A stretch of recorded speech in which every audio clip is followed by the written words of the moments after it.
Hello everyone. Last time we have already discussed about the specific force diagram. Now in today's lecture we are going to discuss the what is specific force and the specific force diagram. So basically the expression for specific force, which is denoted by F, specific force F is given by the expression for specific force is, first let's see the expression, A z bar plus q square by Ga. Okay, this is basically the expression for specific force.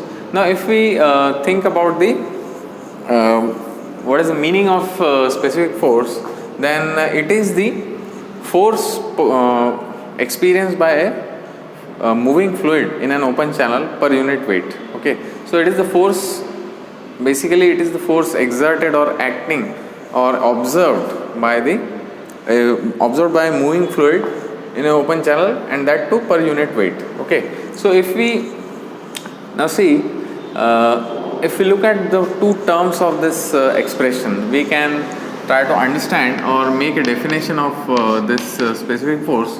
It is basically, now what is this A z bar? Okay, it is basically specific force is a sum of A z bar and q square by Ga. Okay, so if we look carefully into both these terms, we can try to understand this term more clearly, that A z bar is basically the pressure force per unit weight of the fluid. Okay, so let's say some fluid is moving. Okay, so some fluid is in motion in open channel flow. Okay, then let's say this is the cross section of that fluid or cross section of that channel, sorry. Okay, now the fluid is in motion, and let's say the cross sectional area is A, and the depth of centroid from the top or surface, water surface, is suppose z bar. Okay, so this is your z bar. Okay, now basically A into Z, now basically if you try to find out the pressure force, A is the area. So what is the pressure force?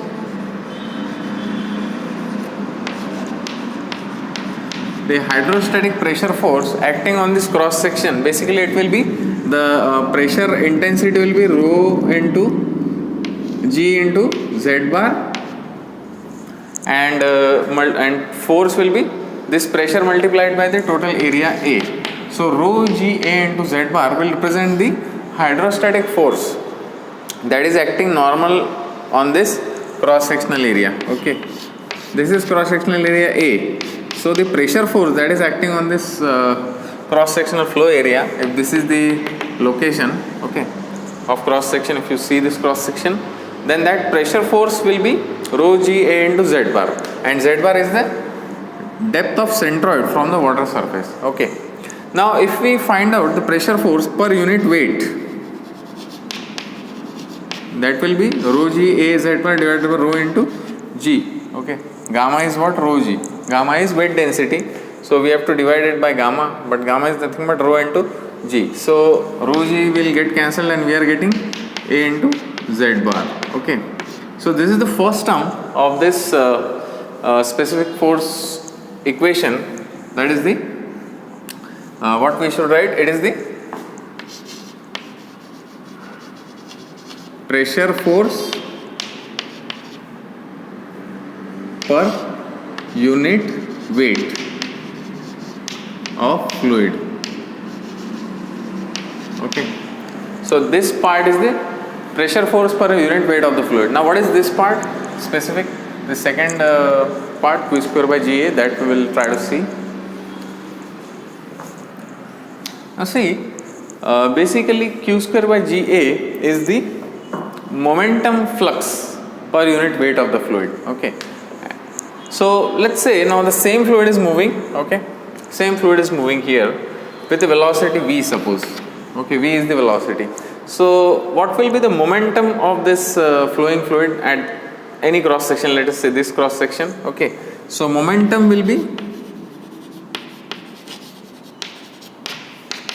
mass into velocity, so m into v, but momentum flux will be,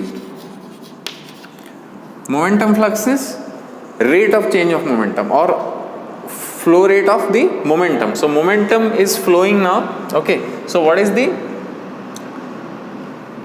rate of flow of this momentum? So we have to divide it by time, because it is the momentum per unit time that will give you the momentum flux.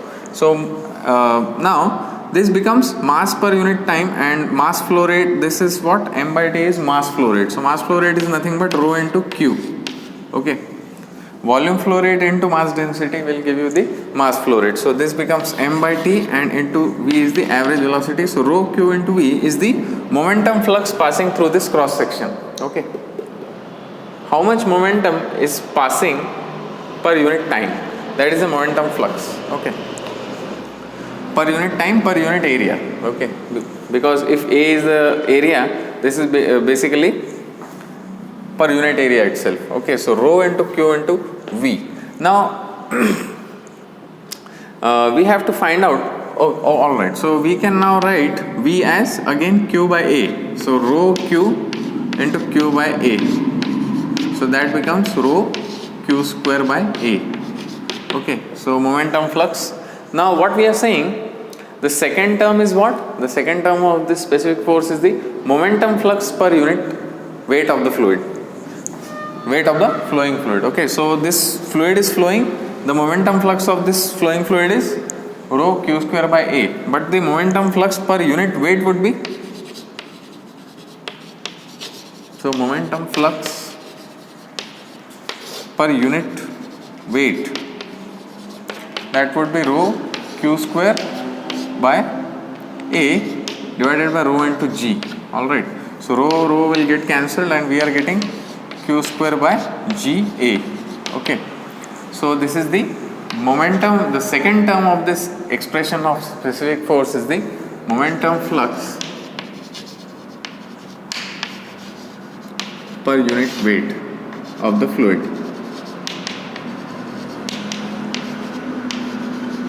flowing fluid actually, in the open channel, okay. Now the second term of this specific force, you can also imagine in a different form, in a different way. Basically now we are talking about the force. Specific force is a force, okay. So force will have the unit of Newton, okay.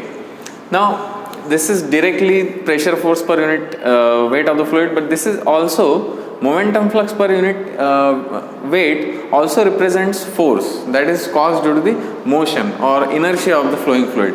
We can imagine it in this way. Let's say some fluid is moving now, the same fluid it moving with velocity v, okay, and you want to stop the fluid suddenly.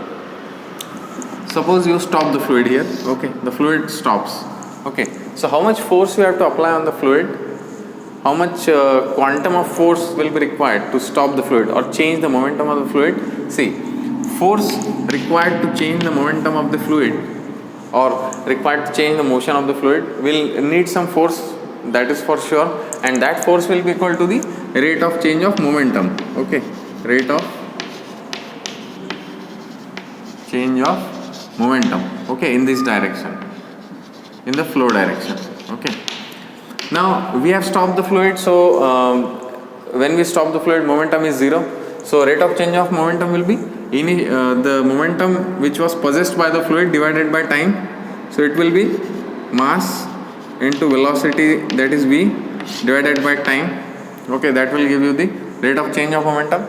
Since when we stop the fluid, momentum becomes 0. So rate of change will be just magnitude of rate of change will be momentum divided by time. So this is nothing but mass per unit time, which is rho into q, and again it is v. So this rho qv is also nothing but rho q square by a, and this force per unit weight of the fluid will be equal to rho q square by rho g a. So it will be q square by GA, alright.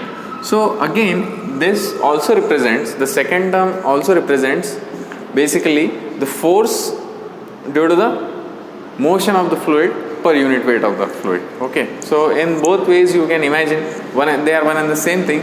So these two terms, the sum of these two terms is called as the specific force of a moving fluid in an open channel. Okay.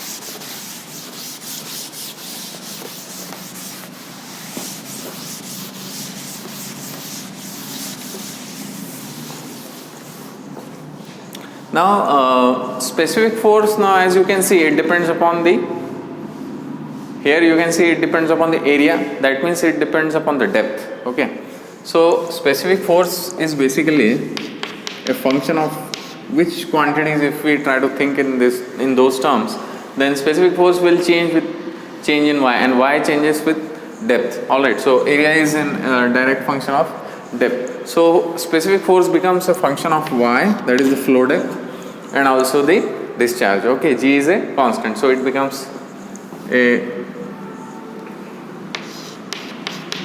function of q and y. Okay, so if we try to see the variation of the specific force with respect to depth, that variation or that plot is called as the specific force diagram. Okay, so if you try to plot that specific force curve or diagram, it will look something like this. Okay, I'll plot it here.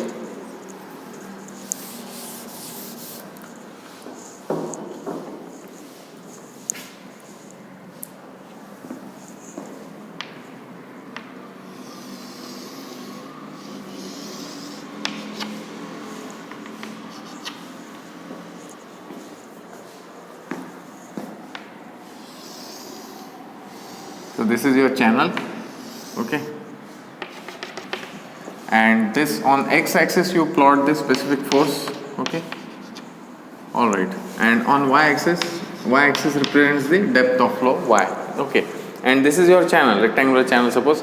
So different flow depths you can achieve in this rectangular channel for the same discharge. Firstly, you have to keep a constant discharge. Okay, because we are studying variation of specific force with respect to depth for a constant discharge. So if your discharge is constant, you can go on changing the flow depths. Okay, you can get different normal depths by changing something or the other. Let's say you change the slope, so different slopes will give you different normal depths. Okay, and for every depth, for every flow depth, you can calculate how much is the specific force. Okay, and you plot this curve. So if you go on plotting this curve, you will find that you will get a curve something like this. You will get points. Okay,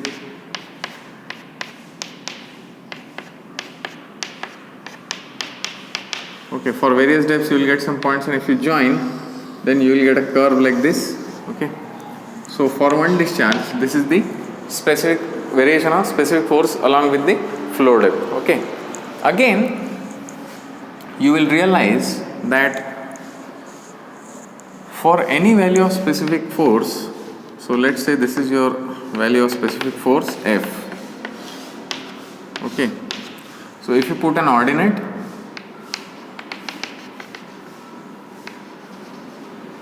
on this specific force curve, so you will get two possible depths for which you get this much amount of specific force. Okay, so there are two depths which are possible. So one depth is called as suppose y1, we call this depth as y1. Okay, and another depth we will name as y2. So this is your y2.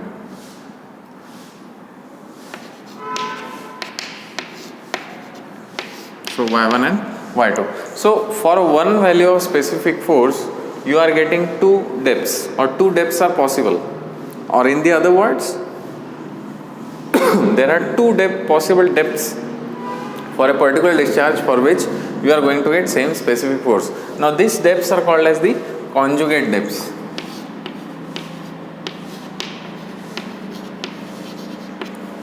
Or the sequent depths.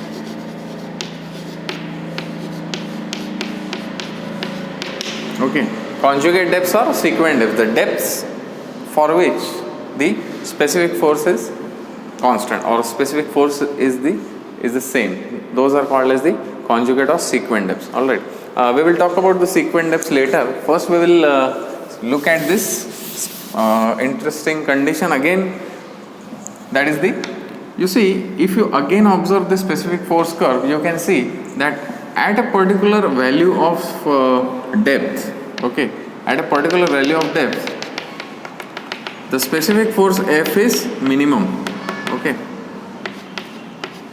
So we will try to derive what is this depth at which the specific force is minimum, okay. We will try to derive that. What is that condition basically?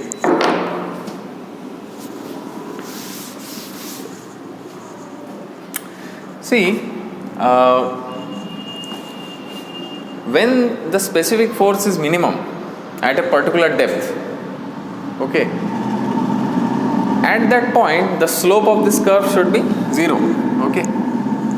Slope of this curve should be 0. So you can write, when mathematically how we can write, when f is minimum, df by dy will be equal to 0, okay.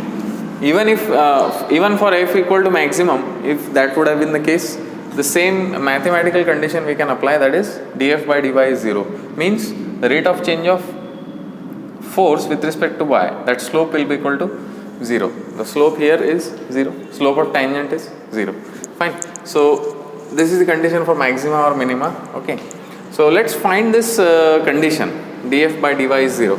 Now we have d dy of, now this f is what, a z bar plus q square by ga, and this should be equal to 0. This is the condition for minimum specific force. All right. Okay. So we have two, what you can say, two variables or two parts which we have to differentiate for this particular equation. So let's do it part wise. d dy of, first is a z bar, and plus we have d dy of q square by ga, that will be equal to 0. So first we will do the differential separately. First let's differentiate this d dy of q square by ga, okay.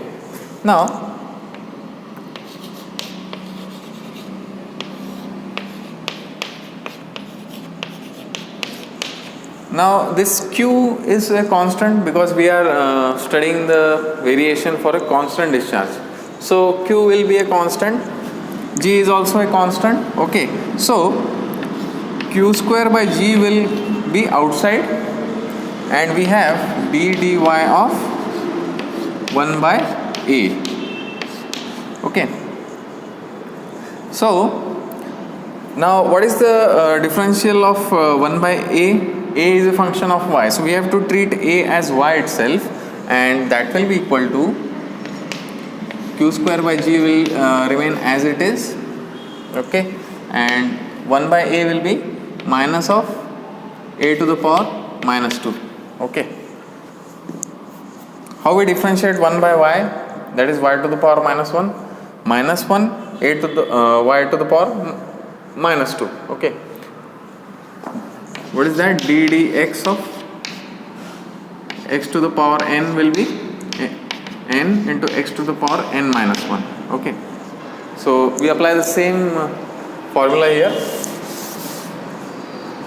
Now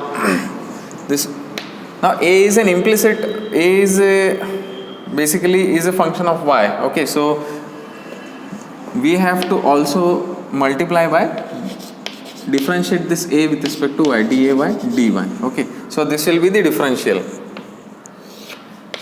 okay, fine. So again this will give you, now what is dA by dy? Many times we have seen that dA by dy is nothing but, see, if this is your area, okay, this is your A, flow area, and change in depth, small change in depth dy will cause small change in area dA, okay, and dA will be equal to top width into dy. Okay, so dA is t into dy. So dA by dy will be equal to t. So just put t in place of this. So we are getting minus q square t by g a square. Okay, so this is the value of this differential of the second part.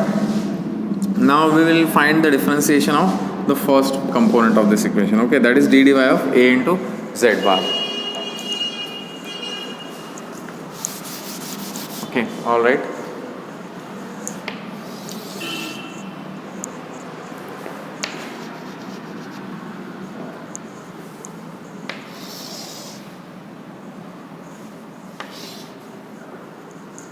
Now we have to find what is d dy of a into z bar. Okay, now we will do it physically, like what is the physical meaning of this d dy of a into z bar, we'll do in that ways. Okay, so let's say this is the cross section, this is the water surface, and this is your z bar. Okay, and this is the area A. Okay, so A into Z bar is basically what it represents. Area into Z bar basically it represents the moment of this area A about this surface, water surface. Okay, area into the distance. Okay,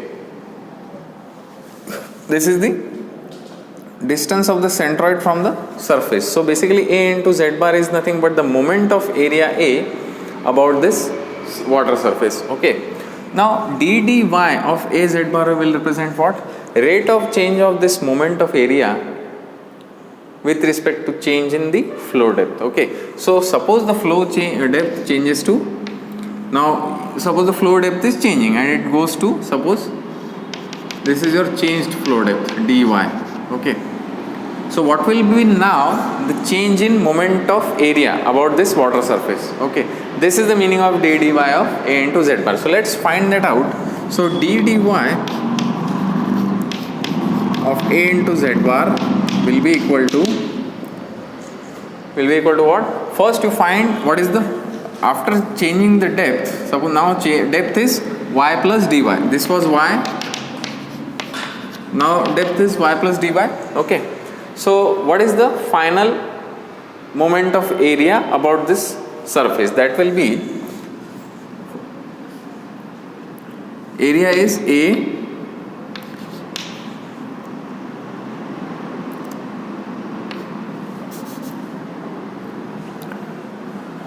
into, it will be, see finally how much is the total area A? This small area A plus this main area A and this small area dA. Okay, this is suppose dA. Okay, so moment of area A will be A into Z bar plus dy. Okay, because the surface, the centroid is now at what distance from the surface? Z bar plus dy. Okay, A into Z bar plus dy plus, now this area has increased, this area, the moment of this area will also, we will have to add. So let's add the A, moment of area. So it will be dA into, and into the centroid from the top surface. So this will be dy by 2. This is suppose dy. So centroid will be dy by 2. So dy into, dA into dy by 2. Okay.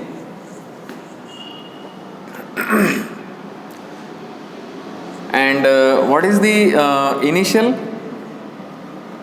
This is the final moment of area. Now what was the initial moment of area? It was A into Z bar. Okay, and this now becomes the change of moment of area, and with respect to what we have to find out?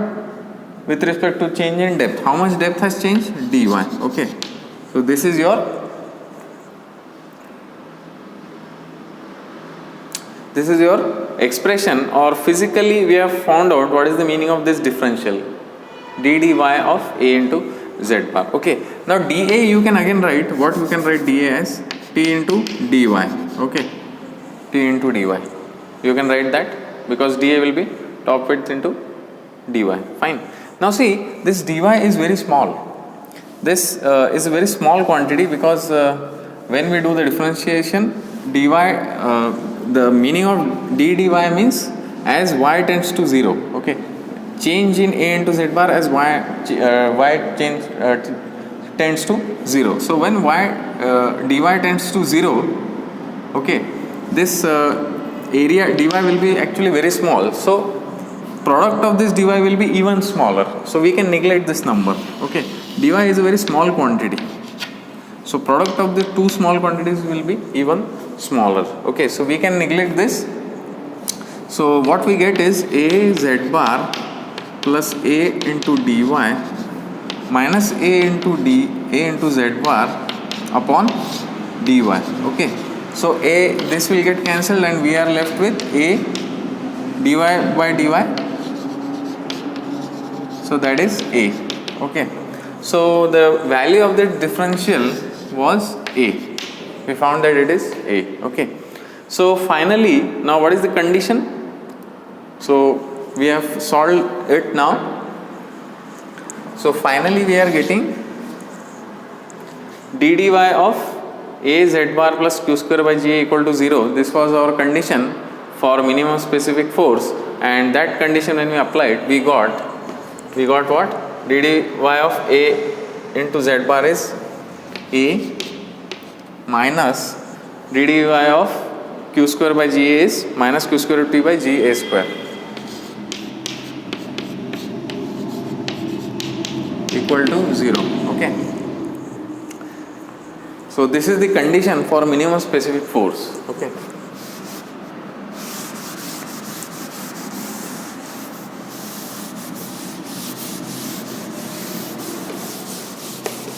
now does it remind you of anything that we will see? Okay, have we seen this earlier, this condition? Okay, have we seen this condition earlier? See, for df by dy equal to 0, we have got a equal to q square t by g a square. Okay, so if we rearrange, we get q square by g equal to a cube by t. What is this now? This is the condition for basically the critical flow condition. So this is the critical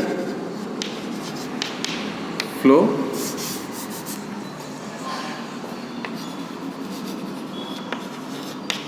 condition. All right. So it means that, okay, if you don't if it doesn't click at this point also, basically always remember q square by g equal to a cube by t is the condition for critical depth or critical flow. Okay, so depth will be critical depth here. Now the depth will be yc. Okay, and this is this condition represents the critical flow condition. Okay, so depths above this critical depth will be subcritical flow, and the depths below this critical depth are supercritical. So this is supercritical zone. Okay, so this we found out. Again you can go ahead now, see if you want more clarity that whether it is a critical flow condition, what are our conditions. Basically one of the conditions is Froude number should be equal to 1. So you see we can write it as q square t by g a cube equal to 1, but q square by a square is what? Q by a is velocity, so therefore we get v square t by ga equal to 1. But what is a by t? V square by g d. It is the hydraulic depth. Flow area divided by top width is the hydraulic depth, so that is equal to 1. So if you take the square root, we get v upon under root gd equal to 1. So this v upon under root gd is the Froude number. So Froude number is equal to 1. So this is the condition for critical flow. Okay, so the specific force becomes minimum when the flow is critical. This we have established now. Okay, this has been established, and all the depths above this critical depth will give you the subcritical flow region, and all the depths below this critical depth will give you the supercritical flow region. So here again your Froude number should be greater than 1. Here your Froude number should be less than 1. Okay, so again we have we can categorize the flow based on this Froude number. We have already seen that. Fine. Now what about these two depths? Okay, what about this two depths? These depths are basically called as the conjugate or sequent depths. The depths for which your specific force is same, those depths are called as conjugate depths. These depths are different from alternate depths, that we have to understand. Okay, so for a particular y1, your sequent depth is y2, but your alternate depth will be something else. Okay, it will not be equal to y2. So sequent depths and alternate depths are different. How they are different, that we are going to discuss when we will discuss about the hydraulic jump. Okay, but quickly I will share some insights on this conjugate depth. Basically, now see, there are conditions when a supercritical flow is taking place. Okay, suppose some supercritical flow is taking place. This is the channel bed bottom. Okay, and critical depth line is this one. This is the critical depth line. All right. Now, suppose the incoming flow is supercritical and it encounters a subcritical flow. Suppose. Okay, this is y2. Okay, subcritical flow, because it is greater than the yc. This is your yc. Suppose incoming flow is y1. It is supercritical because depth is less than yc. Okay, if this is the situation that a supercritical flow encounters a subcritical flow, because of the reasons can be different. Okay, there can be several reasons. Then what happens? The flow suddenly, in a short in a short length of channel, it changes from supercritical to subcritical. Okay, so there are rollers like this. Okay, so there is rolling, or there are rollers in the flow, and this particular phenomena is called as the hydraulic jump. Okay, this is called as hydraulic jump.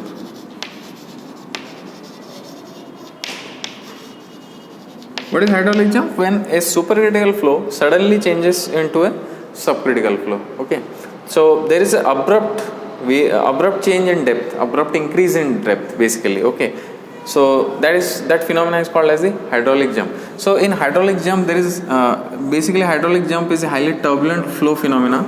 There is a lot of turbulence here and a lot of air entrainment takes place.